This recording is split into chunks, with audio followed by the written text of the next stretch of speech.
Hello, good morning, students. Today's transcription number 130 on the speed of 100 words per minute. Start. Sir, coming to revenue receipts, I feel the railways can earn a sizable revenue if they tone up administration, cut down wasteful expenditure, repair wagons and coaches in time to increase their lifespan, which would save huge expenditure. Otherwise, these wagons and coaches would be disposed of as scrap iron. I suggest more sheds and more repair workshops are to be established and timely repair work is to be taken up. The railways should also control thousands of ticketless travelers, and revenue can also increase by checking damage to railway property, wagon breaking, and theft by antisocial elements for which huge compensation is being paid by them.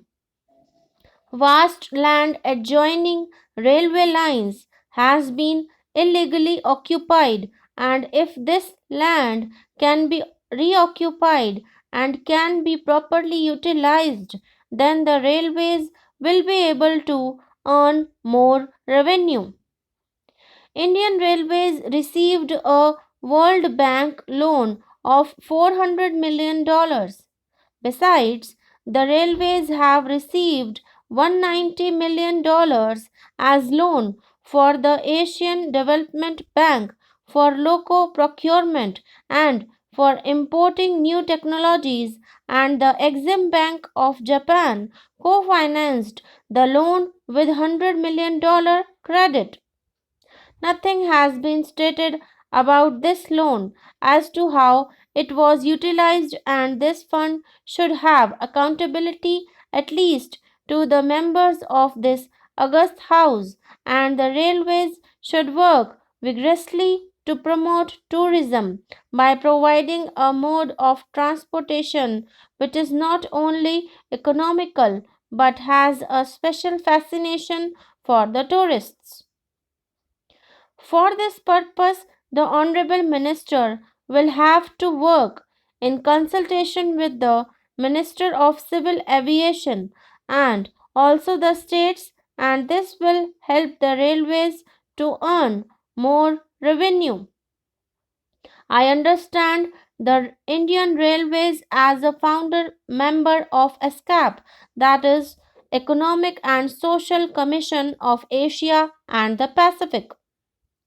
Since the Indian Railways enjoy international cooperation, I would like to know whether this relation has further improved so as to receive more funds from them for overall development of the railways and also for the technological upgradation, modernization of the railway system, and also whether any exchange program for technical assistance has been formulated, as this would considerably help the Indian Railways to improve the existing infrastructure, the technological upgradation of the network, upgradation of the communication network, and computer based freight operation systems, and more computerization of passenger reservation in metropolitan towns.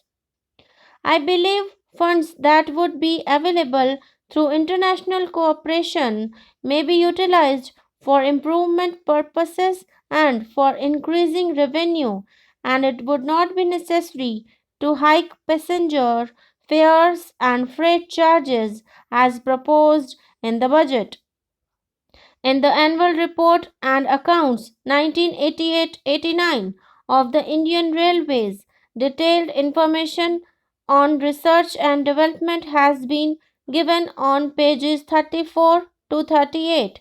It has been mentioned that the research, design, and standard organization functions as advisor and consultant to help the Indian Railways in all technical matters.